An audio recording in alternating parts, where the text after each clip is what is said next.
जय महाराष्ट्र. मित्रांनो, महाराष्ट्रातल्या ज्या काही भाग्यवान अशा पत्रकारांना साक्षात हिंदू हृदय सम्राट बाळासाहेब ठाकरे यांचा सहवास लाभला, त्यांचे संस्कार लाभले, त्यांचे विचार लाभले आणि त्यांचं मार्गदर्शनही लाभलं. त्या मोजक्या भाग्यवंत पत्रकारांमध्ये संजय राऊत, पंढरीनाथ सावंत, भाऊ तोरसेकर, वसंत सोपारकर, मुकेश माचकर, मुकेश नंतर आला, आणि मी, आम्ही भाग्यवंत आहोत. आम्हाला बाळासाहेबांचा प्रत्यक्ष सहवास लाभला. प्रमोद नवलकरांनी ज्या वेळेला त्यांच्या आमदारकी आणि अन्य कार्यामुळे मार्मिकचे अग्रलेख लिहिणं थांबवलं, त्यावेळेला तोपर्यंत बाळासाहेबांची माझी खूप चांगली अशी ऋणानुबंधित स्नेहसंबंधांची नाती निर्माण झाली होती. त्यामुळे आणि त्यांना माझी शैली माहिती होती. त्यावेळेला जवळजवळ सोबत, मार्मिक, मनोहर, श्री, लोकप्रभा, विवेक, प्रभंजन, परी अशा 7 का 8 साप्ताहिकामध्ये मी दर आठवड्याला लिहित होतो. त्यामुळे हा विक्रम होता खरं तर, एका वेळेला 8 साप्ताहिक. पण त्यामुळे बाळासाहेबांच्या नजरेत होतो मी. ऍक्च्युली एक मोठी गोष्ट अशी आहे की सामनाचा कार्यकारी संपादक अशोक पडबिद्री झाला, नंतर संजय झाला, पण बाळासाहेबांच्या मनात मला कार्यकारी संपादक, सामनाचं दैनिक सामना काढत असताना, आणि गवा बेऱ्यांना संपादक आणि ते सल्लागार संपादक, असं एक समीकरण होतं. दुर्दैवाने शंकरराव चव्हाणांचं त्यावेळेला मी काम करत असल्यामुळे आणि विलेपार्ल्याच्या निवडणुकीमध्ये शंकरराव चव्हाण आणि बाळासाहेबांचा क्लॅश झाल्यामुळे आणि मी शंकररावांच्या बाजूने असल्यामुळे थोडे नाराज झाले आणि त्यामुळे माझं सामनाचं कार्यकारी संपादक पद हुकलं. पण व्हॉट एव्हर इट इज, त्यांचं इतकं प्रेम आणि माया, मग माया म्हटलं की मग मासाहेबांची आठवण येते. माया मासाहेबांनी जशी केली शिवसैनिकांवर, नाही, ती आईच होती त्यांची. मातोश्री हे नाव त्यांनी वेगळ्या अर्थाने दिलं, पण मातोश्रीवरची खरी मातोश्री शिवसैनिकांची मासाहेब होत्या, मीनाताई होत्या. बाळासाहेबांच्या संदर्भामध्ये मी आज विचार करतोय तेव्हा आठवणींची गर्दी उसळली. किती प्रकारच्या आठवणी येत आहेत, किती संदर्भ येत आहेत. त्यांच्याकडे आलेली किती माणसं मी त्यावेळेला पाहिली. शिवसेना नेत्यांची त्यांची बाह्यकरणी असलेली नाती किंवा भूमिका आणि खरोखरच त्यांच्या मनात त्यांच्याविषयी असलेल्या भावना, कल्पना, योजना, या सगळ्यांचा मी साक्षीदार होतो. करून एक आठवड्यातले 2-3 दिवस जर सोडले तर मला 11:30-12 वाजता तिथे जाण्याची, त्यांच्याबरोबर बसण्याची, त्यांच्याकडून विचार ऐकण्याची, लिहून घेण्याची काही संधी मिळत होती. ते मुद्दे द्यायचे, मग त्याचा मी विस्तार जसा संजय करतो, आता संजय तर नंतर स्वतःच लिहायचा, पण ते मुद्दे द्यायचे आणि त्यानिमित्ताने त्यांचा मी असा मंत्रमुग्ध होऊन ऐकत राहायचो ते बोलायचे त्यावेळेला. आणि आज बाळासाहेबांना मानवंदना देत असताना माझ्या मनात वेगळाच विचार आला. मी म्हटलं बाळासाहेबांना अभिवादन करणारे हजारो व्हिडिओ येतील, आपण वेगळं काहीतरी एक या संदर्भामध्ये बाळासाहेबांचं वैशिष्ट्य काय सांगू शकू की ज्याच्यामुळे लोकांना असं वाटेल की हा, अनिलजी बाळासाहेबांच्या जवळ होते, तर त्यांनी काही वेगळं वैशिष्ट्य बाळासाहेबांचं आज आम्हाला सांगितलं. मग माझ्या मनात काय आलं माहितीये, मी म्हटलं की आजच्या घडीला या देशामध्ये जरी ते बिरुद मिळवत नसले किंवा ती नामाभिधान त्यांना दिलं गेलं नसलं अजून, आणि ते पंतप्रधान असल्यामुळे आणि घटनेच्या चौकटीत त्यांना काम करायचं असल्यामुळे आणि शेवटी मतांचं राजकारण त्यांना करायचं असल्यामुळे ते स्वतःला हिंदू हृदय सम्राट वगैरे म्हणून घेऊ शकत नाही. आणि त्यांची इन्स्ट्रक्शन पण आहे, भारतीय जनता पक्षाच्या संघाच्या सगळ्या लोकांना इन्स्ट्रक्शन आहे की चुकूनही माझं नाव किंवा माझ्या नावापुढे हिंदू हृदय सम्राट असं लावू नका. मी या देशाचा हृदय सम्राट आहे, हिंदुस्थान हृदय सम्राट पण नाही, भारत हृदय सम्राट फार तर तुम्ही म्हणू शकता, पण ते असं कोणी म्हणत नाही.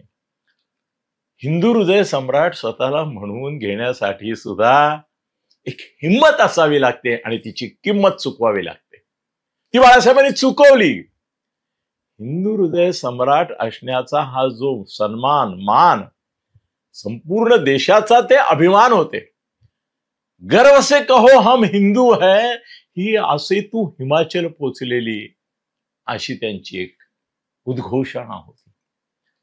पण स्वतःला हिंदू हृदय सम्राटाचं स्थान मिळवलं ते त्यांनी त्यांच्या बळावर मिळवलं.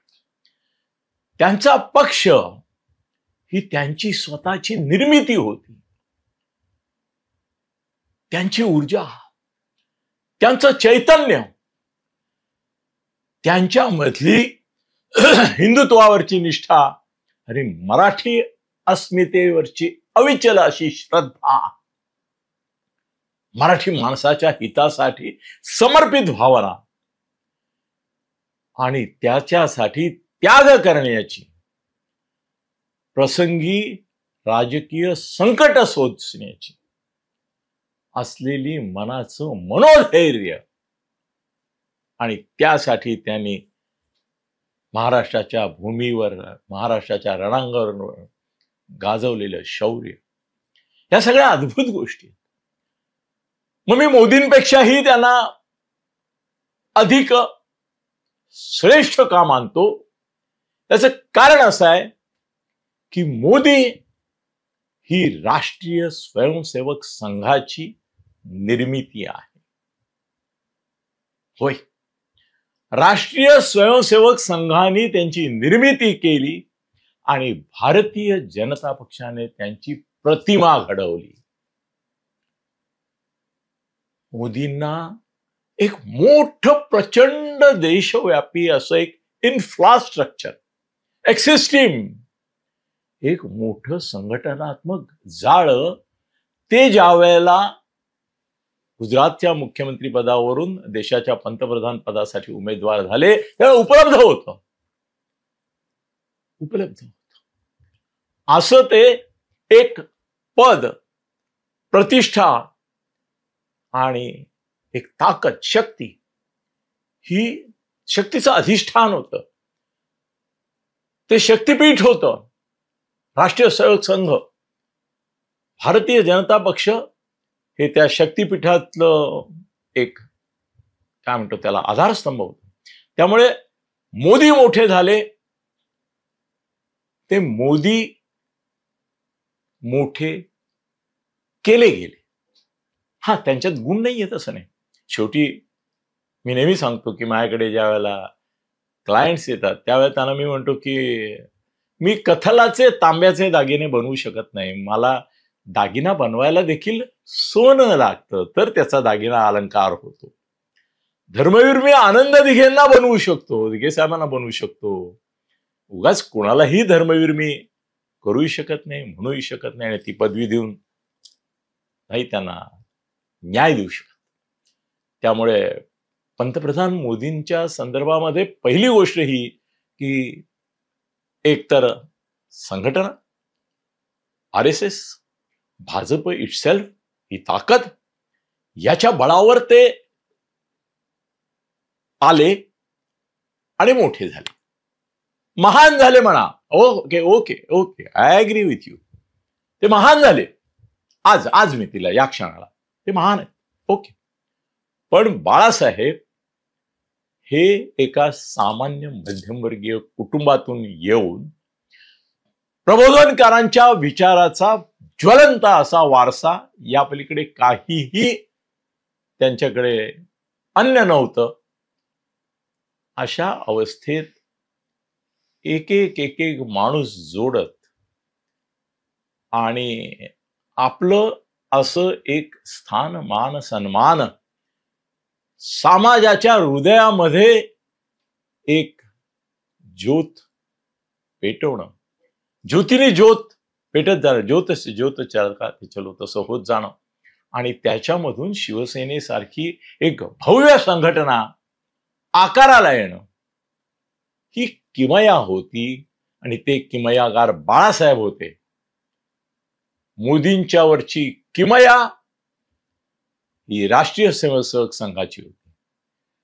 मोदींचं अधिष्ठान हे तयार असलेला, सशक्त असलेला भारतीय जनता पक्ष होता. ते निर्माते नव्हते, ते पालनकर्ते झाले असं फार म्हणू. त्यांनी जतन केला, जोपासला, वाढवला, हे सगळं खरं आहे.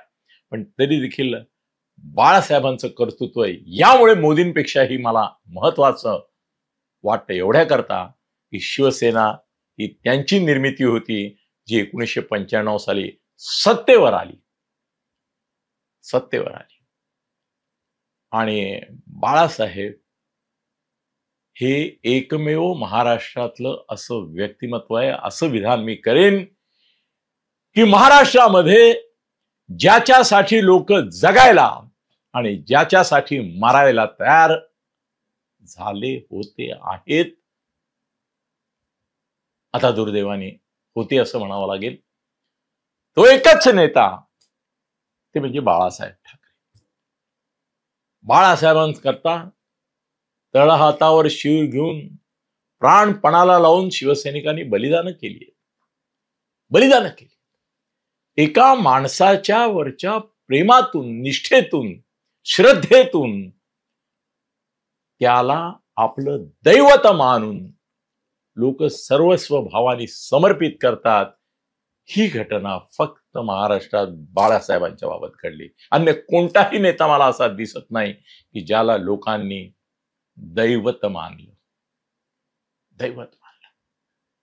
त्यामुळे मोदी हे म्हणा, तुम्ही त्यांना मानव म्हणा, महामानव म्हणा, काही म्हणा, पण ते भारतीय जनतेसाठी दैवत नव्हते, नाहीत आणि नसतील. पण महाराष्ट्रासाठी बाळासाहेब दैवतच होते. लोकांच्या हृदयाच्या गाभाऱ्यात, मराठी माणसाच्या हृदयाच्या गाभाऱ्यात एकच दैव स्वतःच्या आत्मतेजानं प्रगटलं, प्रस्थापित झालं, ते म्हणजे बाळासाहेब ठाकरे. बाळासाहेब ठाकरेंना तुलना नसे. असे बाळासाहेब पुन्हा होणे नाही. मोदी अनेक होतील, पण बाळासाहेब होणार नाही. धन्यवाद.